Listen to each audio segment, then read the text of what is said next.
Hello everyone, আসসালামু আলাইকুম। আমার চ্যানেলের পক্ষ থেকে সবাইকে শুভেচ্ছা জানাচ্ছি আজকের ছোট্ট একটু ভিডিও দেখার জন্য। আজকে খুব সকাল সকালই ঘুম থেকে উঠে গিয়েছি।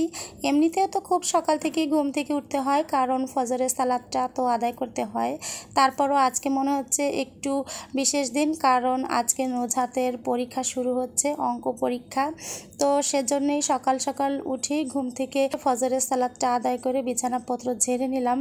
আর বিছানার চাদরটা আজকে চেঞ্জ করে নিই, কারণ যেহেতু গতকালকেই এই বিছানাটা বিছিয়েছিলাম, যার কারণে আজকে ওইটা খুব একটা ময়লা হয়নি, তাই ওইটাই ঝেড়ে মুছে নিচ্ছি।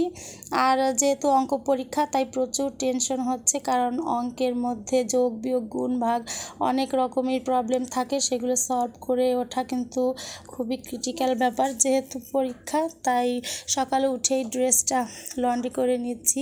ভেবেছিলাম গতকালকে রাত্রেই ড্রেসের সব জিনিসপত্রগুলো লন্ড্রি করে রাখবো, কিন্তু হয়েছে কি সন্ধ্যার সময় একজন গেস্ট এসেছিল, যার কারণে ওইটা আর করে উঠতে পারিনি কাজটা।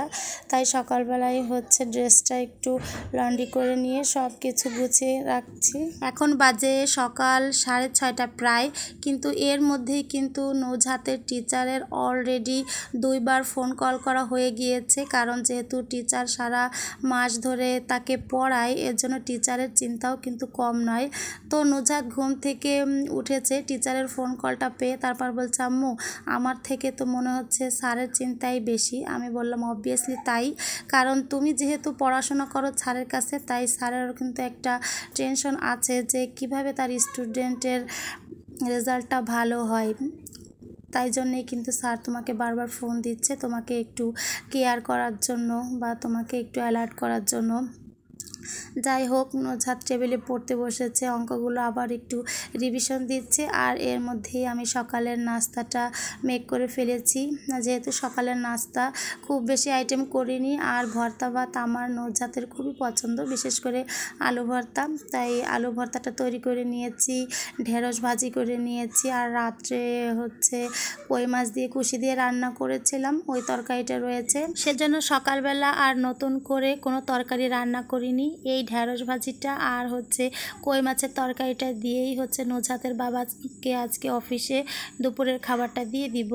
আর ডিম ভাজি করে নিয়েছি। ডিম ভাজি করতে গেলে আবার 2 রকম করতে হয়, সেটা হলো নুজহাতের বাবা ঝাল পেঁয়াজ দিয়ে ডিম ভাজি করে খায়, আর মেয়েটা শুধু লবণ দিয়ে ফেটে ডিমটা ভেজে খায়, ও ঝাল পেঁয়াজ খেতে চায় না।